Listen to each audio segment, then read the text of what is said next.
Olá, boa tarde. Nós estamos aqui no nosso primeiro podcast. Eu e Henrique vamos entrevistar o Império Britânico, onde nós vamos saber das curiosidades sobre a vida da guerra. E é isso.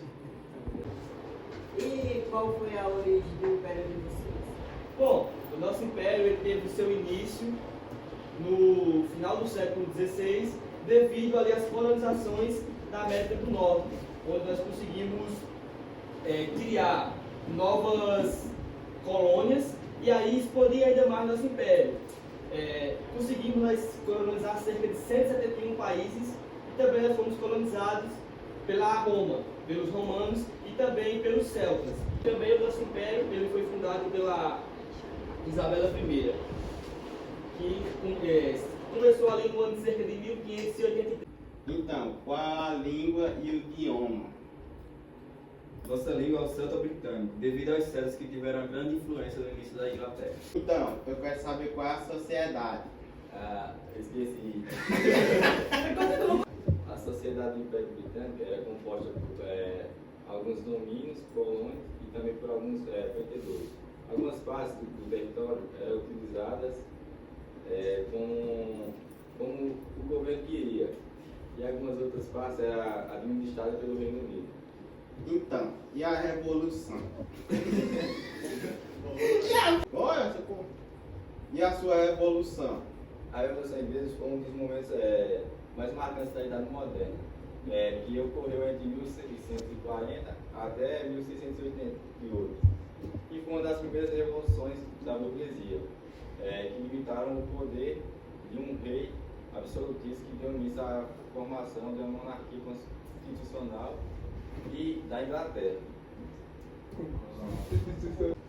Então, qual é a sua religião dominante? A religião do Estado da Inglaterra é a Igreja Anglicana, cuja soberania está assegurada pelo monarca. E o chefe da sua igreja é o arcebispo da Santuária. E também a religião do Império Britânico, essa religião ela surgiu devido a um rei que ele não aceitou algumas atitudes da Igreja Católica e ele decidiu abrir essa outra igreja. Então, e como funcionava?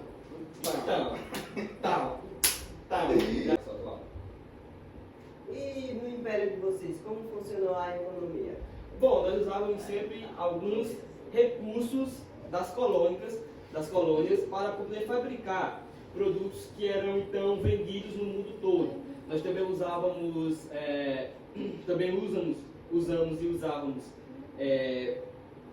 um processo para poder facilitar a nossa navegação para a exploração e colonização de mais países, para poder conseguir aumentar a nossa renda. E qual foi a preparação da economia para a guerra? Bom, como os demais países, nós também esperávamos que ela acabasse antes do Natal. Só que ela está tomando uma proporção muito grande. O nosso planejamento, ele foi um planejamento um pouco curto.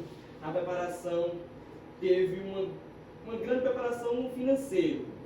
Podemos dividir em duas: a preparação financeira e a econômica. E onde nós tivemos um grande desembolso de dinheiro para as despesas militares e a preparação do sistema financeiro, para poder nós enfrentarmos algum impacto que vem da guerra, que nós sabemos que já está ocorrendo e que virá ainda mais impactos pós e durante ainda a guerra. Também na preparação econômica, os nossos objetivos eles foram um pouco mais amplos e também garantindo a prontidão do mundo civil e militar em questões de abastecimento e logística dos alimentos fornecidos.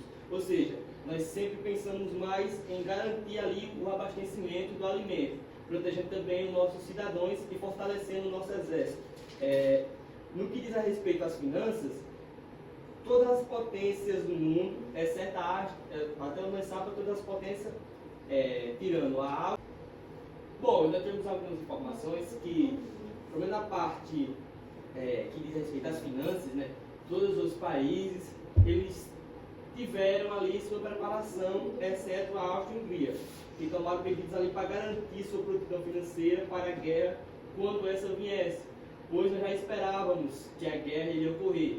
Nós já víamos alguns sinais e estávamos esperando apenas o estopim para que essa guerra viesse a acontecer.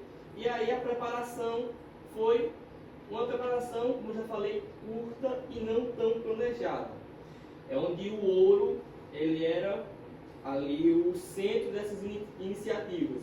À medida que a guerra ela está se desenvolvendo, nós podemos ver que algumas medidas elas não eram medidas para serem aderidas no nosso planejamento. Porque a guerra ela não é um acontecimento comum. Então, é muito difícil se preparar bem economicamente e financeiramente para uma guerra. E também nós não sabemos sobre a quantidade de tempo que essa guerra ainda vai durar. Bom, e alguns países, diferente de alguns países, pensam do nosso despreparamento, tanto para a guerra, tanto na questão do conhecimento econômico, eles estão bem enganados de certa forma, pois nós, desde que começamos a perceber que poderia explodir uma grande guerra, nós começamos nossa preparação e debates para se preparar. Da conexão entre finanças e guerra, nós conseguimos um aumento nos militares e também uma força bélica maior, pois nós aumentamos ainda mais os nossos soldados antes de 1914, fazendo com que o nosso poder militar ficasse ainda maior e o nosso exército também. Conseguimos aumentar tanto o exército terrestre quanto a marinha. E aí nós acabamos adotando essa arrecadação de impostos para o nosso uso. Tivemos também restrições financeiras na questão de impostos, pela necessidade de arrecadar fundos também pelos estados federais, que também constituíram o Império, para registrar alguns militares a mais, como eu já falei, para aumentar o nosso poder armado, o nosso poder bélico. E sobre a guerra? A Primeira Guerra ela foi um conflito bélico global, concentrado na Europa. Começou no dia 28 de julho de 1914 e durou 4 anos, até acabar em 11 de novembro de 1918. Bom, algumas tensões do século XIX, juntamente com a Revolução Industrial, ela fez com que desencadeasse ainda mais esses acontecimentos da guerra. Que aí começou uma corrida armamentista, onde nós tivemos alguns pré-conflitos que já vinham acontecendo antes de desencadear a guerra. Nós temos que o estopim para o acontecimento da guerra foi a morte do príncipe Ferdinando, que era austro-húngaro e descendente do trono francês. E durante a guerra nós vimos algumas alianças, que eram a Tríplice Entente, que era a gente, o Império Britânico, a França e também a Rússia. E também tinha a Tríplice Aliança, que eram nossos inimigos, que eram a Alemanha e o Império Austro-Húngaro, além também da Itália, onde buscavam manter a hegemonia e também conquistar maiores objetivos para poder se firmar ainda mais na sociedade. Nós temos, como eu já falei, esse conflito, o grande estopim foi a morte do príncipe, na qual desencadeou ainda mais esse acontecimento, onde temos que ele foi assassinado por uma equipe que já queria o assassinar, e aí devido a isso ele veio a falecer, ele juntamente com sua esposa. Então, agradeço a vocês.